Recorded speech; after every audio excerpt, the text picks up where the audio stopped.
One of the problems I had when migrating from Photoshop to Krita was my favorite brushes weren't kind of mapping onto the ones in Krita, and I was really struggling to find ones in Krita that kind of worked with my drawing. So I finally got one that I like, actually, if anything, as much as maybe even more than the ones I was using in Photoshop. It's nothing special. It's just a very scumbly sort of line that I can build up in layers. It kind of maps onto the way I draw when I'm drawing on paper. And funnily enough, I can bring in my brushes from Photoshop, and it's hit and miss with them. They don't quite match the texture. So what I'm going to do is show you my brushes and see what you think of them. So one problem that you'll have in the default setting in Krita, if you're coming to it new, is the brush panel will be huge. And you've got all these different brushes to go through. So what I've done is I've made my own brushes from messing around with existing presets and then adding them to the tag. So if you're in all, you can right click on any of these and go assign to a tag, and I make a new tag here, which I did, called animation, and add whatever brushes you want to your favorite tag, depending on your art style or your needs. So I'm going to show you my brushes, delete all of these. So the one that I love is this one here. And I'm going to put this brush file in the notes below if you want to install it, and I'll very quickly walk you through how you will bring that bundle in. Hopefully you won't have a problem with it. So I'm going to zoom in a bit, and it's this first brush here. I've named them as well, so if you do bring them into your folder, they'll be at the top, 0, 0, 1, 2, 3, 4 through 9. I wanted to keep the number as small as possible so that it didn't overwhelm, and so the brush that I'm using is 001 Rough Scratchy. So with a light stroke, I can put like almost a ghost line down, and then it allows me to feather in these like invisible lines. So if I want to build up the character, which back in the day I would have used like very light pencils. I know some people like the really heavy Glen Keane dark pencils. It's not my thing. So we can actually keep this as a separate like guide layer and then build a new layer on top of it. But when these really work for me, I can often just do it on the same layer. So I can deselect the line, turn it into an eraser. Now I'm erasing all the crud with the same line that I used to draw with. I've gotten so used to that now when I go back into Photoshop, I keep clicking the KRITA shortcut, which is a good sign. I'm kind of glad that I began doing that, because I do want to migrate from Adobe to the freer stuff. Some things I really need Adobe for. And it's still, Adobe Photoshop is still better in many respects. I know that the KRITA guys are working on closing that gap. One respect that Adobe is better at is text. The text engine has been updated in this new version of KRITA. I may not have mentioned this is the new version that just dropped a couple of days ago, and definitely improved. But you see now as we're drawing here, it's starting to have like a nice kind of classic kind of vibe to it.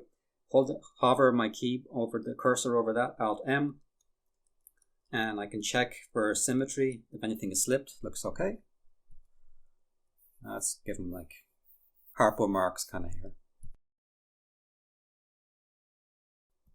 With a little more cleanup, this could work as the final artwork. Like you could actually just do a complete redraw over this, like make a new layer over it, bring the underlayer down, pick one of my other brushes. I have another shaggy brush here, oval. I like the oval one.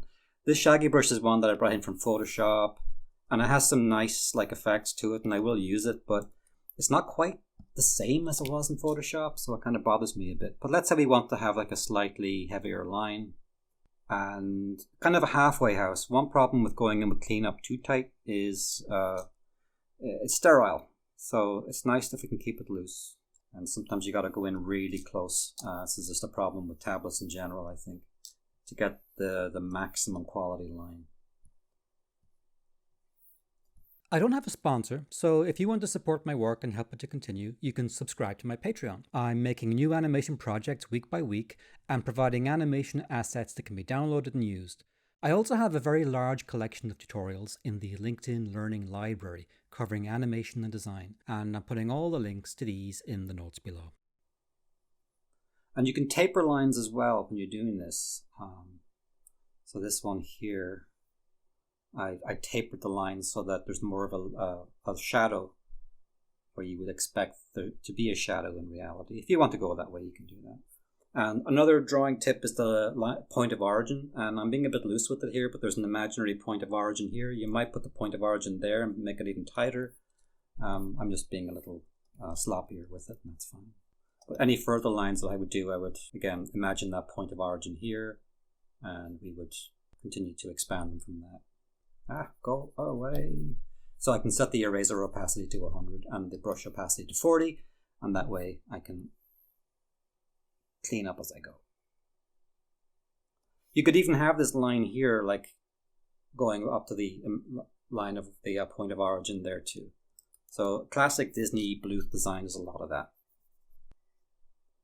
Bit of a hack there, so let's go in and lighten that. And the other nice thing about this way of working is you can start to do like loose stuff like this. You're not necessarily committed to total fill areas. Like we're not working in Flash or Harmony here. It's nice if you can get back to stuff that has like a more hand-drawn effect. Now this would be a mistake. You see you have a tangent here where this line intersects as a tangent there. If you were to zoom in, see what I mean? They go boink, boink, boink. So you undo that and just bring that line a little off, either below or above, but not tangents like that. Tangents are regarded as ugly, they're visually confusing. It's different when everything is coming to a point here, then you want the point of origin for all the eyebrow here. Getting a bit cluttery here, let me pull out again. And let's do like a little kind of Harpo Marx whistle. So I hope I'm not sued by the estate of Harpo Marx. That would not be good. Okay, here we go. If you have not watched the Marx Brothers, I recommend Duck Soup. It is very funny. Okay, a lot of you kids today don't know about stuff that happened in the black and white times before we had color. Groucho Marx is like a live-action Bugs Bunny. Machine gun fire. Nothing like him. That's alright. Not great, but it's okay. So we have the original and we have that. So let's see about the process of using some of the other brushes and use them to add color and a mask beneath. I've kind of shown this before, but let's see it again. So I'll put the background off. We need to put our line work. Call it Harpo. Call it line, uppercase, Harpo, lowercase. Harmo. No, it's not Harmo. Add a group layer, put it in here. Harpo, uppercase. Because I want the groups to stand out. It's an issue that I have with KRITA's UI design, that it's a bit confusing. Sometimes it can be hard to like parse where all these things are. I think this is a cluttered interface design with the arrow and the little folder icon. There's a smarter way of doing this, and I hope they implement something different at some point. So let's make a new plus here. Drag the line above that. Now, see the little blue line that appears? It's very easy for that to pop. And if I pop it like that and drop it, it's not in the folder. So make sure when you drop it that it's your position. You'll feel it. It's in place now. There we go. So now we have Harpo's line, and this will be the mask for Harpo. And there's different ways of putting the white mask layer beneath. I'm going to hit the lasso tool here, freeform, and you can draw it, and holding down Shift to add to the selection, or Alt Option to subtract from it. You could build it up that way, and there are certain scenes for which that will really work well. But this is a really clean design. So let's select the line Harpo layer. I've set a shortcut here with the W key, contiguous selection tool, and select outside of the face. And now we have selected everything that isn't the face. So now we go select, I think we're invert selection, and now we just have the face selected, but the marching ants are too far out. So we go select, shrink selection, and I think 1 or 2 will do. I think 2. That's probably okay. Just about. So now we go back to the mask layer, select the fill tool, which is here, make it white, click in that area and make sure it's 100% opacity. And now we have our mask area, and we can now add different color areas on top of that. Now I know there are various fill tools in KRITA that I'll be playing with. Let me show you the color system that I currently use. And this system also works really well. So let's pick a skin color. in the color slider. If you don't see this, it'll be under settings, Dockers, advanced color selector, and there's a new color selector down here as well, but I'm going to go with the old one. Let's make them pinky. We go back to the brush tools, and I think it's fill hard is the one I call it. So, and it's just a basic hard brush. Hold down shift and drag and we can make it bigger. And here is how we can paint. And that is quick because I can click on this A here and it uses the mask beneath it. As long as we're inside that group and we have a mask layer at the bottom, anytime it'll take that as the mask. Anytime that you want to work to a shape like this, once you have the original mask layer, any other layer that you create on top of that will just clip to it. So it saves you a ton of time. Now we could continue to paint the new layers on top. Let me do one the sort of quick and dirty way. Let's name these as well, skin. And let's make a layer for eyes. Because again, there's different times when different parts will be necessary. So I'm going to paint that with this. It's a bit big, bring the brush down. I'm going to not worry too much about it bleeding out, but if I wanted to go back in, hit E, and I can paint that back. Hit E off, and we're back to brush again. That's how quick you can work. I worked in Photoshop last night, and I kept doing that. Okay, so now if we want, the quick way to do it, and I strongly recommend, is Subtractive. So we use the L or lasso tool here, and we can just lasso on the skin layer. Okay, now we Control C, Control X, Control V, and it's made a duplicate layer also called skin. So we right click on that and go layer style, color overlay, and I'll make it multiply would probably work, but let's do normal, and we'll make it gray. Okay. With a complex character, the more layers you chop off, the subsequent modifications get faster and faster. Whereas if you keep drawing new layers on top, you don't get that. You'll often have to do the same borders twice. So as you, for example, chop away like the hair layer, if I wanted to paint the eye layer this way too, I don't have to worry about that part here because it's been cut away already. You'll really see it with complex costumes and areas with lots of overlapping colors. So I would recommend the subtractive way of working if you want like a very quick and efficient process. It does feel like a little mechanical, but it works. You get used to it. Anytime I've done the opposite, I've sort of regretted it. So anyway, we want to rename these hair with the eyes on top. Okay, and you could also like chop off the mouth area. I could paint that just a red color, but let's do Control C, Control X, Control V. The nice thing about having them on different layers is you can see them, and if you want to make the color corrections, you can do it just by changing the layer style, and then you copy and paste that across different frames. So I'm going to make it multiply for now. Just go here. So that's basically that. We can also add a shadow layer. Make it SH. And make it dark. We can make the shadow any color. You can make, if you want a blue cast shadow, you can do that. Let's do that. I have a crazy cat running around, so sorry about that.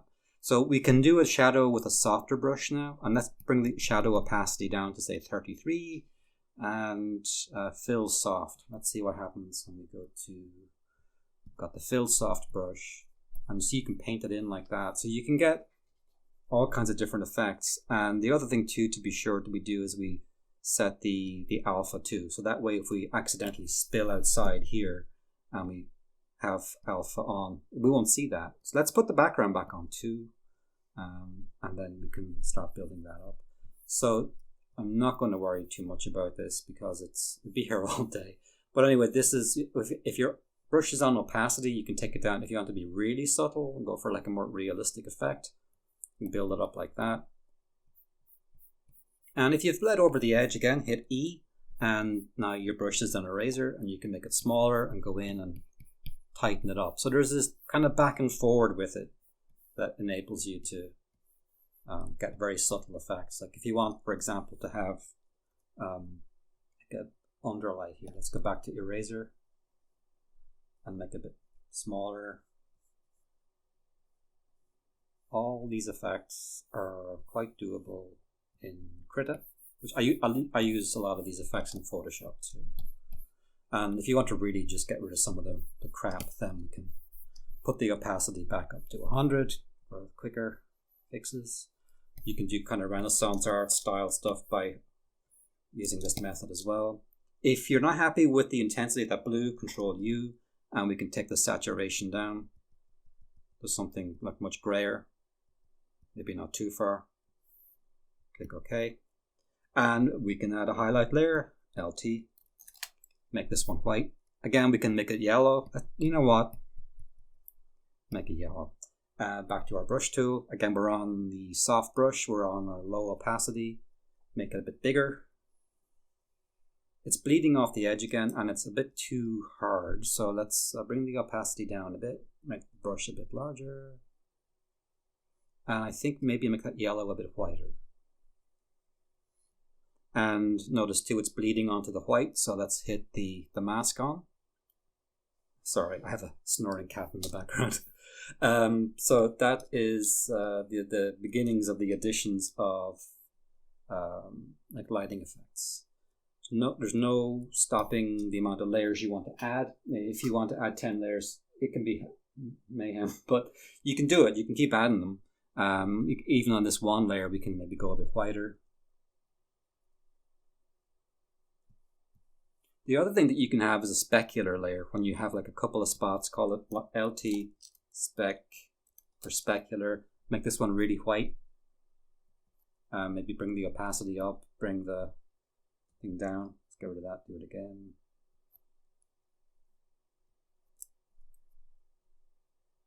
You know, you can do stuff like that as well. Like if you're doing like kettles and teapots, less so for humans, but or you can also, if you think that's too much and you just want to look like he's been out working in the hot sun or whatever, then that's a way of doing that. Also for adding like highlights to the eye, if he has costume elements that you want to jump out a bit.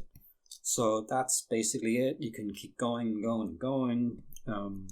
But yeah, that's the brush tool. So what I would suggest is I'm going to put the bundle in the link below. It's called Animation _AA bundle, and I'm going to again put that in the notes. If you want to bring it in, it's under I think Settings, Manage Resources, and I think you can import resources from here. You can grab it and import it. So once you import it, it'll probably get dumped into your all. And when I brought my bundle into my other computer, it didn't bring in my tag. I just brought in the brushes itself, but I've named them all in such a way that if you go to all, they'll be at the very top. If you don't want to mess with tabs, that's fine. They'll just be at the top of your all. But I would recommend assign them to a tag just so that you have the 9 like that, because it's just easier to work with. You can set them to thumbnails. In this new version of KRITA, I don't love this. When the brush goes really small, it does this kind of ugly giant icon. So I have to keep it to about here. But it's a very simple setup. The first 3 are my rough drawing brushes. The next 2 are, I think, my cleanups. Yeah. And if you hover over the cleanup pop, cleanup classic, and that's just a black line. And the next one is cleanup heavy, and that has a bit more depth weight to it. So it'll taper the line a bit. And then my just solid fill brush, which that's all that does. It's just a solid line, great for painting. And then the other one is for soft edges as well, which again, great for shadow areas, stuff like that. And then I have 2 erasers, hard and soft. Honestly, if you're just starting out, you don't want to be getting lost in the world of brushes, so I would recommend going with these 9. Even this one here might be not necessary because it's, you know, it's a bit sketchy. But if you want to do like traditional classic blue stuff, as I proceed through doing more courses, I want to draw on this style. I don't see as much of that as I would like online, and I think a lot of people might be interested in seeing stuff that's more like that. And I'll throw up some images as I'm talking of some of the artwork that I've done. Yeah, so I've done a few test images in different styles. Well, not different styles, really the typical Bluth style and the classic 60s Disney style is the kind of look I'm going for. And like I've really gotten used to it. And this is my Jaggy brush. That's this brush here. That's what I use to draw all these. If I did want to clean them up, I could definitely do a cleanup pass. One of the beauties of working with KRITA like this is that you can do these lovely, sketchy, lively, rough lines that have a lot of life in them when you clean them up, the cleanup is often kind of dead. And it's just the problem. It's always been the case that the cleanup line, we can't help it. It's got less life in it than the rough one. But what you can do is you can merge them a little bit. So you can keep the rough layer on a sort of opacity if it's tight enough. And you can put the cleanup above it, again, on a slight opacity. And they sort of blend together. You get the best of both. So that would be the kind of process that I'd like to follow on as we do more of these. And I would like to animate some characters like this in KRITA to show you how you would take complexity and create like your animated hand-drawn work, because no one's making puppets that look like this in Harmony. It's really not doable because they're too fiddly. And you can do all kinds of stuff with a hand-drawn character that a CGI rig can't do. Like, that's why one reason why we don't see eyes popping out of heads as much, because it breaks the CGI rig. So we've lost a lot of stuff over the years with puppets, either 2D puppets or 3D puppets. And there is a certain loss of weight and mass as well with a lot of them. So that's it. In the next movie, I think what I will do is start hitting... I've been asked to do a model sheet movie and a walk cycle. So I think I'll do walk cycle first in the next one, and we'll do a model sheet. Maybe I'll take one of these characters and show how you would turn them into a model sheet. And that model sheet can be used to do like for a Harmony or a Flash rig or whatever, or CGI even too. So all these skills are transferable to CGI and 2D puppet systems if you do want to do that. Yeah, I'm also going to be starting a Patreon, so if you might be interested in joining that. All right, see you next time.